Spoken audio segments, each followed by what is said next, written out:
Ladies and gentlemen, welcome to Opinion Machine, the show where we talk about all things gaming. My name is Killjoy, and today we're going to be talking about Sonic Origins Plus.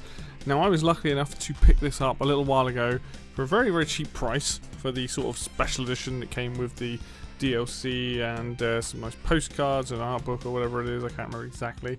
And yeah, I finally recently been playing it because I was kind of in the mood for trying it out and having a look at what came with the package and all that good stuff. And yeah, I thought we'd just talk about it. I mean, it's been out for a little while. It is essentially a collection of the classic Sonic games. So that's the first game, CD, 2, Sonic and Knuckles.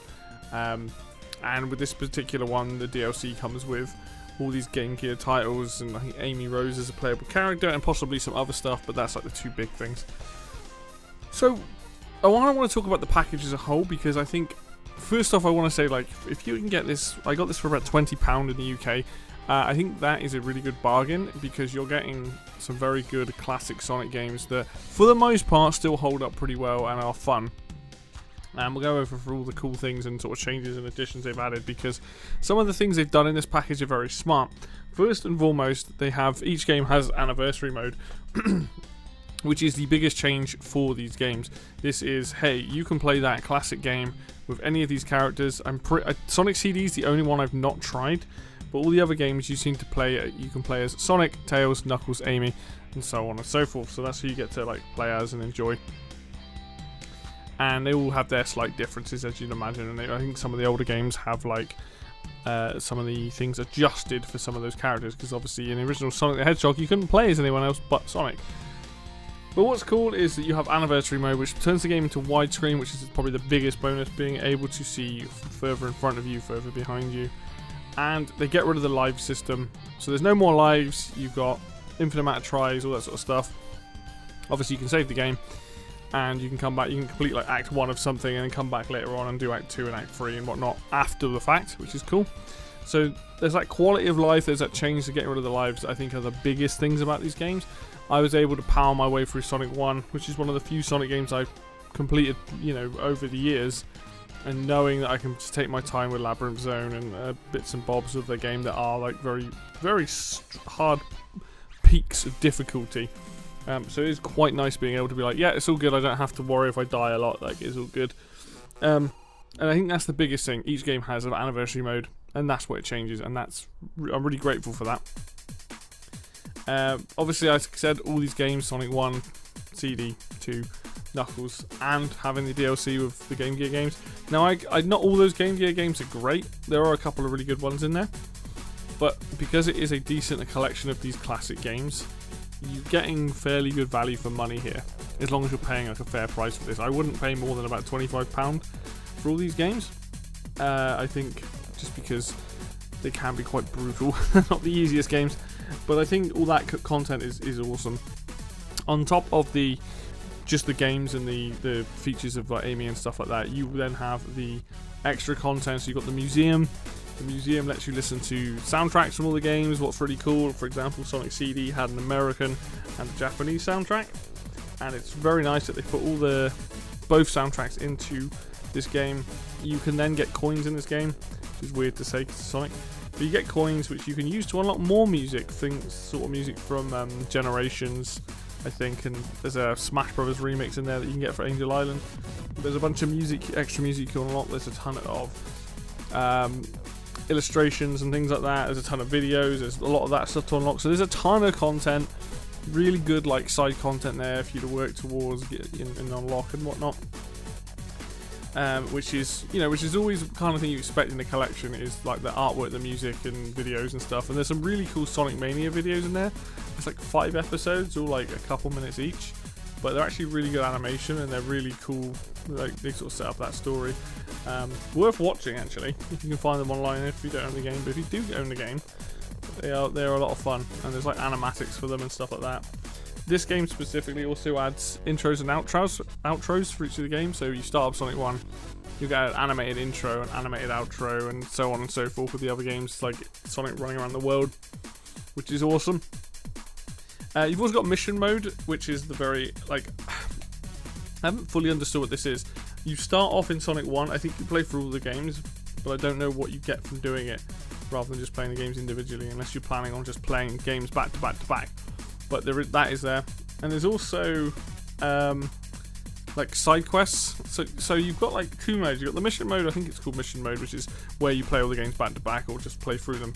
But you've also got this sort of like side option mode where it's like challenge mode, I think is what it might be called. So it might be a case of kill X amount of enemies on Scrap Brain Zone 1 and then complete the level. And they give you a bunch of these challenges, and there's loads of those as well. I haven't attempted those yet, but they're a really cool idea. Sort of give the player extra things to do, practice certain things. Just a fun extra thing to get more coins. Use the coins again to unlock more of the content. They can also be used if you fail a bonus game. So if you fail a bonus game in any of the games, it'll say, hey, you've got this many coins. Do you want to use one to retry getting the Chaos Emerald? Which is also really cool. I forgot to mention each of the original games is also added in their original state. So Anniversary Mode is the update with the widescreen. There's also the original state of these games if you want to play the classic versions. So yeah, it's for what it is, it's a fairly decent collection. It's fairly put together. It's cool as well. Like on the menu of the islands, you can like each game has a different island, and you can like zoom in on it. You can also do like a zoom out thing and look at all the islands and see how they're set. It's just lots of small little like things, like in terms of the UI, in terms of the charm that the game has. It's definitely a good collection, but there are a couple things about this collection that I would just advise people. If you are thinking about getting this, don't buy this for someone who's never played Sonic the Hedgehog before, because the truth of the matter is the Sonic games, especially the classic ones, are brutally difficult for beginners, and there are definitely people out there that are going to disagree, but as someone who's played platformers for a very long time, Sonic games are not that easy. Sonic the Hedgehog 1, while Green Hill Zone is a nice starting zone, the next zone you get is Marble Zone, and Marble Zone racks up in difficulty quite significantly with some of the placement of the traps, the way those levels are designed, and especially Marble Zone 3, which is not an easy level. You've also got Labyrinth Zone in Sonic 1, which is honestly one of the worst design choices in a Sonic game. It's so badly made, Labyrinth Zone, and people will defend it, I'm sure, but it is just not designed well. I have given this game to a beginner recently to let them play through Green Hill and Marble Zone, and they struggled, you know. And if you look at the same with Sonic 2, Emerald Hill, fairly nice, straight into Chemical Plant. Chemical Plant 2 is a bitch for beginners. Same with Sonic 3. Start with Angel Island and then into Hydro City. These games are good games. I like these games, but these games are definitely not for beginners. So if you are thinking about getting this for your young children, for someone who's not used to playing platformers, don't start with this. Like these games are a lot of fun. If you've got some experience with platformers, definitely do it. Sonic 1 is a little bit easier because you don't go as fast, but Sonic 2 and Sonic 3, they are hard, and the level design in those games gets more tough as it goes along. The other thing it's worth noting is that some of the music in Sonic 3 and Knuckles got replaced. It's sort of music that was done in earlier builds of the games that were unreleased, because there's always been this thing about like Michael Jackson being involved with the music and licensing and all that sort of stuff. So there's like, you have Carnival Night, Ice Cap, and Launch Base are the ones that I know about. There might be more. I would say Carnival Night, I don't mind the music because I never liked the original theme anyway. Ice Cap is much, much worse. And Launch Base is kind of 50-50 depending on the zone. The biggest problem is that they don't sound finished, and they sound wrong and out of the wrong game. Like they could be in a Sonic game, but they don't sound right in Sonic 3. And I think that's going to be a lot bit of a turn off for a lot of people that are used to the more classic Sonic 3 music, which especially Ice Cap is an absolute classic to this series. So yeah, but to be honest with you, those are the only real gripes I've got with this collection, because as a collection it's very good value for money. You're getting very good games. I've got my gripes with the Sonic games anyway because of level design and the way those things are put together, but having the widescreen massively helps. It also makes some weird changes to some of the boss fights. You actually now see, like, because it is widescreen, like pillars coming down at the end of boss fights, or like extra screen space. There are things that don't necessarily work. There are differences, like for example in Sonic 1, when you get to the first boss, you can't hit Robotnik when he's coming down His hitbox doesn't appear until he's in the middle of the screen, so there's different changes and things like that. But overall, and in terms of a package, if you like Sonic, or you know somebody's interested in playing Sonic games who's decent enough at platformers, this is a really good purchase. You don't need to get Plus. Plus really only adds in the Game Gear, Amy, and maybe something else. But like, Amy's a fun addition to the characters. She has her own abilities. She can basically jump and has a hammer go around her. She can like not do the drop dash, but gets the hammer out. So she's actually quite good for beginners. So it is worth in that sense. But just picking up Sonic Origins Collection, being able to have Anniversary Mode, the widescreen, having all that extra content, music, videos, all that sort of stuff, I think is a pretty good collection as far as collections go. So my recommendation is get this if you've got experience with Sonic, or you know someone has.